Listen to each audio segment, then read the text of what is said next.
want to thank all of Canada's health professionals and the Public Health Agency who are doing an incredible job supporting and looking after all of us.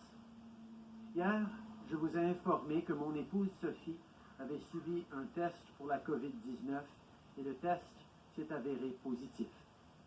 Les symptômes de Sophie demeurent faibles, mais on suit les recommandations du médecin et on prend toutes les précautions nécessaires.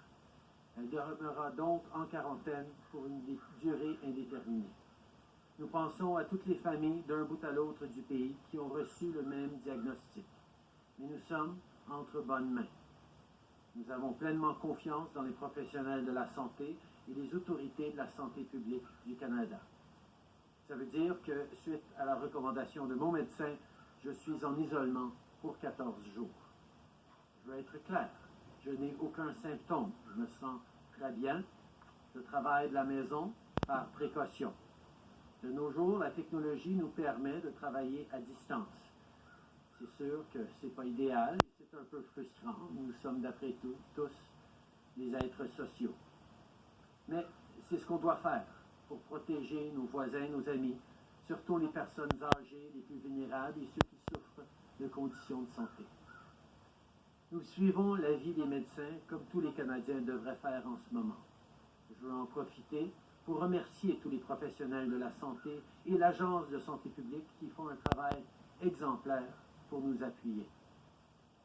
Je veux maintenant vous faire part des démarches que le Canada entreprend pour assurer votre sécurité et protéger votre santé. Hier, je me suis entretenu avec plusieurs dirigeants internationaux, dont le président Trump des États-Unis, le premier ministre Johnson du Royaume-Uni et le premier ministre Conte de l'Italie. J'ai été membre du comité spécial du cabinet sur la COVID-19 et j'ai tenu une rencontre téléphonique avec le ministre des Finances sur la situation économique actuelle. J'ai aussi eu la chance de faire le point avec le président et chef de la direction de la Chambre de commerce du Canada et le président du Conseil du travail du Canada. Ce matin, j'ai participé à une rencontre du cabinet et j'ai parlé au président Macron de la France. Les conversations se poursuivront dans les prochains jours.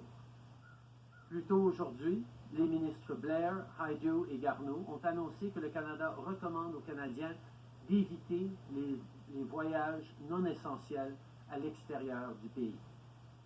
Nous avons également annoncé que la saison des croisières était suspendue jusqu'en juillet et que nous allons rehausser encore davantage les mesures de sécurité dans les aéroports. Nous rationalisons également les arrivées d'outre-mer afin d'être mieux en mesure de les contrôler. Earlier today, Ministers Blair, Hajdu and Garneau announced that Canada has advised Canadians to curtail non-essential international travel and that the cruise season is suspended until July and that we are bringing in additional screening measures at airports.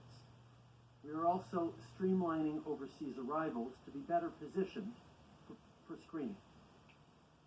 Yesterday, we saw many provinces take strong steps to keep people safe. They are doing what